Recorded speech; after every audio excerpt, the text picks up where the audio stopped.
As you can hear in the background, Louder Than Life 2024 continues. Rain or shine, and it's been rain all day. But you had a covered area. You had the Kroger, a big bourbon tent, and you packed it. I'm with Jager Henry. How's it going?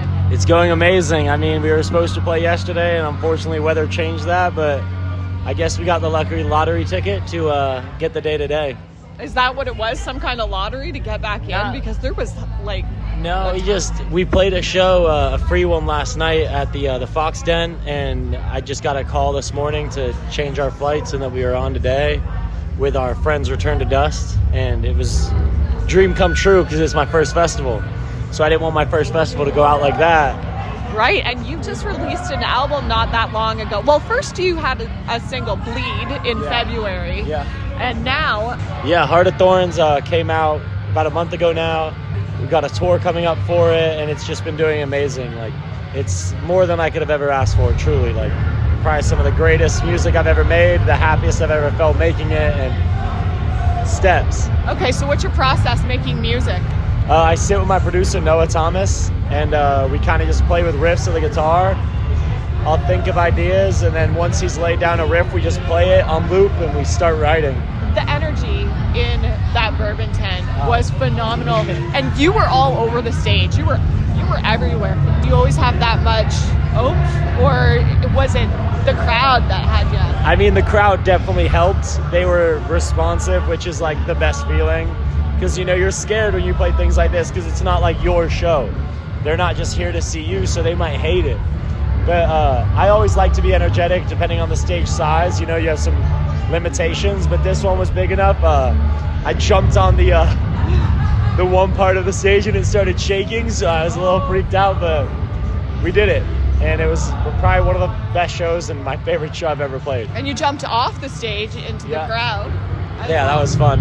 I always like to go in the crowd. I think it's like, I love music just like y'all do. So like, I try to thank everybody personally.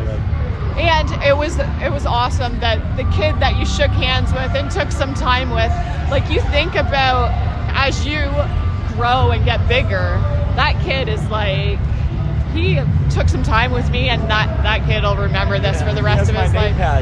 He has my name patch now, so hopefully he was 4 years old, so hopefully he remembered something. This is such a sight to see. Louder Than Life is like no other thing you experience. So I can imagine even when you're 4, you forget a lot of things, but I don't think you can even forget this. Yeah, great family bringing him here, just exposing him young to the true music. Yeah, that's for sure. So let's go back to your tour that's coming up. Do we know where you're going to be? Yeah, no, the tour's been announced. I'm going to be touring with a great band called Letdown, and we're going to be coming back to Louisville. That's the first stop, and then it's like all over the west, middle, east coast type. It's on my Instagram. You can see it's like Denver, Colorado, Salt Lake City, stuff like that, in that vicinity of the world, but it's going to be sick. Tickets are available now, and that's just the first start. And then in December, we jump on the road, and we tour like Tampa, Atlanta, North Carolina, Fort Lauderdale. Wow. So how are you touring around? We have a van. Yep. It smells sometimes, but we get used to it, and we're just kind of happy to do it. My band and I have become so close, we're like a family.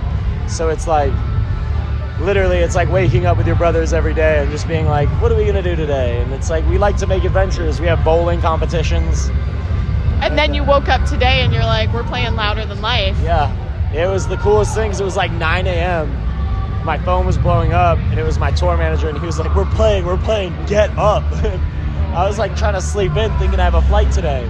Because you played the Fox Den last night, yeah. So how did that happen too? About 100 people from the Fox Den were there, which was the coolest thing ever. We announced that at 10, played at 11, and it was packed, so it's just cool to kind of see this community bring itself together through just music and not like how big somebody is or how known they are. It was just like, hey, music's music. We wanted to listen to something, and we got something. And it is, you said before, it is kind of like different being here because it's not your true fan base, but you make a lot of fans here when you become a part of this community. Yeah, no, I definitely saw some people who had never seen us before, but it was just cool to watch them like slowly just build themselves into it and like see the confidence take over of letting them involve themselves in the music.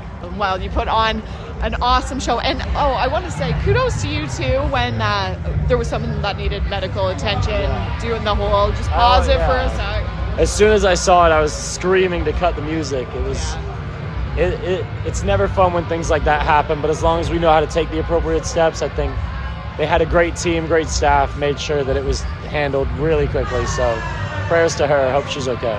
Kudos to you and your band to like get right back into it pretty flawlessly.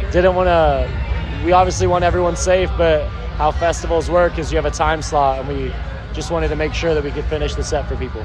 Awesome. Well, good luck with your tour, this new album. Everybody check out Jager Henry. Thank you so much. Thank you. Pleasure.